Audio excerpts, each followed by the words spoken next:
देखिए कब तक चलेगा ये तो हम नहीं जानते हैं, मगर कुछ गलत होता है अगर देश और देश की जनता के खिलाफ, तो जनता को इकट्ठे होना चाहिए। बस ये मेरा मानना है। हो ना हो, सरकार के हाथ में सब कुछ है। सरकार के जो सिस्टम है इतना मजबूत है कि आम आदमी का, आम नागरिक का टकराने का तो कोई औकात ही नहीं है।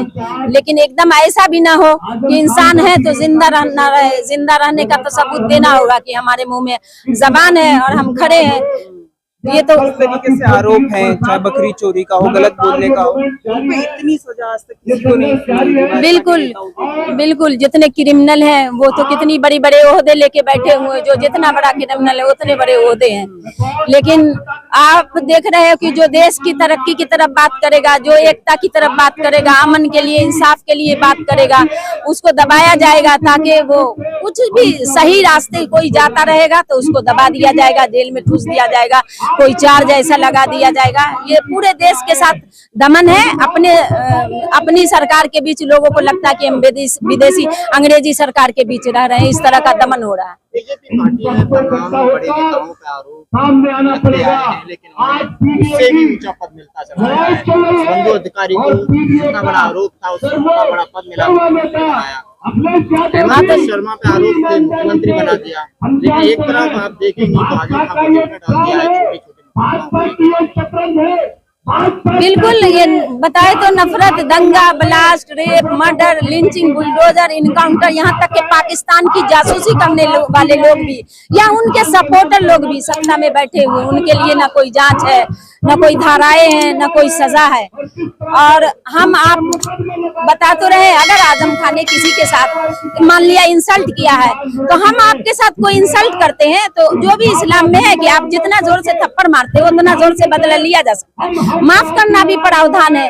आप एकदम देश के खिलाफ ऐसा कोई क्राइम तो नहीं है, एक आम आदमी को हम इंसल्ट कर लेते हैं, आम आदमी का दिल दुखाते हैं, तो एकदम देश के खिलाफ ऐसा कानून लाके उनको जेल में तो नहीं बंद करना चाहिए। आजम खान का बाहर रहना सत्ता के लिए खतरनाक है क्या? उत्तर प्रदेश में आजम खान का नाम ज्यादा बोलेगा तो ये सरकार डामाडोल, क्या लग रहा है? हाँ, वो झुकते नहीं है और नेता के जैसे वो बिके नहीं, वो इधर उधर पार्टी नहीं बदले, झुक जाएंगे जिस दिन उस दिन बहुत बड़े वो भी बीजेपी में अगर चले जाएंगे, आज बीजेपी ज्वाइन कर ले, बड़ा ओहदा मिल जाएगा।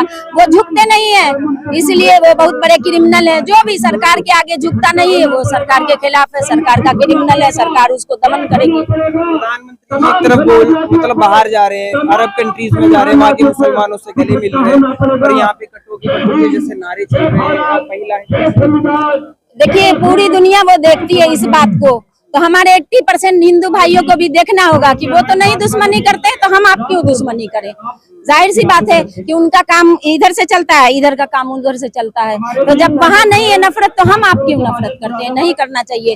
राघव चड्ढा कितना बोलते थे, चुपचाप वहाँ जाके बैठ गए ना, तो बस आजम खान झुकते नहीं है, सीधी सी बात है। पश्चिम बंगाल में नवाज को लेकर एक बड़ा बवाल पैदा होने के लिए है, जिस तरह से सड़क पर नमाज अदा की जा रही है, लेकिन प्रशासन शक्ति अपनाते हुए वहाँ रोका जा रहा है। हाँ, पहले तो हर जगह से मस्जिद तोड़े जा रहे हैं, मस्जिद बंद करे जा रहे हैं। अब नमाज कहीं पढ़ेगा ही तो, और अदर कंट्री में देख लो, हर जगह हर इंस्टीट्यूशन में नमाज पढ़ने की जगह है, छोटी या बड़ी, और आप हर जगह से बंद कर रहे हो, तो जाहिर सी बात है कि कहीं ना कहीं लोग नमाज पढ़ेगा। नमाज पढ़ना तो नहीं छोड़ेगा ना, वो तो फर्ज है, जिएगा जब तक मुसलमान तो सजदा करेगा। मगर पहले तो उनकी जगह बंद कर दी गई, उसके बाद उसको नमाज पढ़ने को बंद किया जा रहा है। हम लोग जहाँ जहाँ जाते हैं, किसी प्रोग्राम में, बड़े बड़े होटल, बड़ा बड़ा हॉल भी रहता है, वहाँ वजू करते देखते हैं, तो जो सफाई वाली होते हैं, औरत हो या मर्द, सफाई वाले वो भी डांटते हैं, बोलते हैं इसमें कुल्ला क्यों करे, इसमें पैर क्यों धोए। उनको पता है कि हमने वजू किया है। इस तरह का नफरत उनके अंदर डाला गया। हम अपने हाथ धो लिए, अगर उसमें उनका काम है, अपना पैसा लेते सफाई करते, ऐसा तो नहीं कि मैंने कुल्ला किया तो तुमको फिर से धोना पड़ेगा।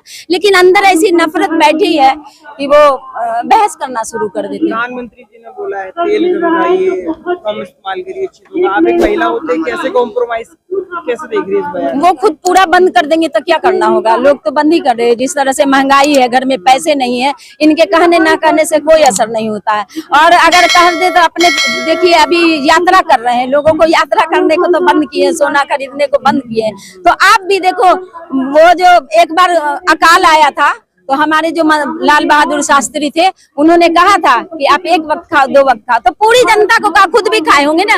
वो एक धोती में पूरी जिंदगी निकाल दिए। वो राशन की लाइन में, मिट्टी तेल की लाइन में लगते थे। वो अपनी माँ को नहीं कहते थे कि मैं देश का प्रधानमंत्री हूँ, ऐसे रेल में चढ़ते थे। आप वैसे रहो ना, फिर सिंपैथी होगी ना। आप खुद तो इतनी अच्छी रॉयल जिंदगी जी रहे हो, और एक आम नागरिक कैसे? सत्ता में बैठे सब लोग हवाई जहाज से चलते हैं, एसी में रहते हैं, उनके लिए टिकट आसानी से बन जाता है, लेकिन आम नागरिक के लिए, जिनको पैसा है, उनके लिए भी बहुत आसानी नहीं है। इतना मोटा रकम में चाहे जहाज का टिकट हो, अभी ईद बकरीद का टाइम है, समर वेकेशन है, लोग घर जा रहे हैं, कैसे धक्का खाने? अमीर लोग भी किसी तरह जाते हैं और गरीब लोग भी जाते हैं कि 1 महीने की छुट्टी होती है, बच्चों को अपने दादी ना। पेट्रोल सब पे दाम बढ़ते जा रहे हैं, ऐसे कैसे देश बस देश में लूट हो रहा है। ये पैसा कहाँ जा रहा है? आप देखो, इलेक्ट्रोल बाउंड पर इतना क्यों किए हुए छुपाने के लिए कि जो लोग टैक्स नहीं दे रहे हैं, मतलब आवाम का वो हक मार रहे हैं, और जब उसको जांच होना चाहिए, सजा होना चाहिए, तो वो उससे ज्यादा पैसा लेके उस चीज को दबा देते हैं।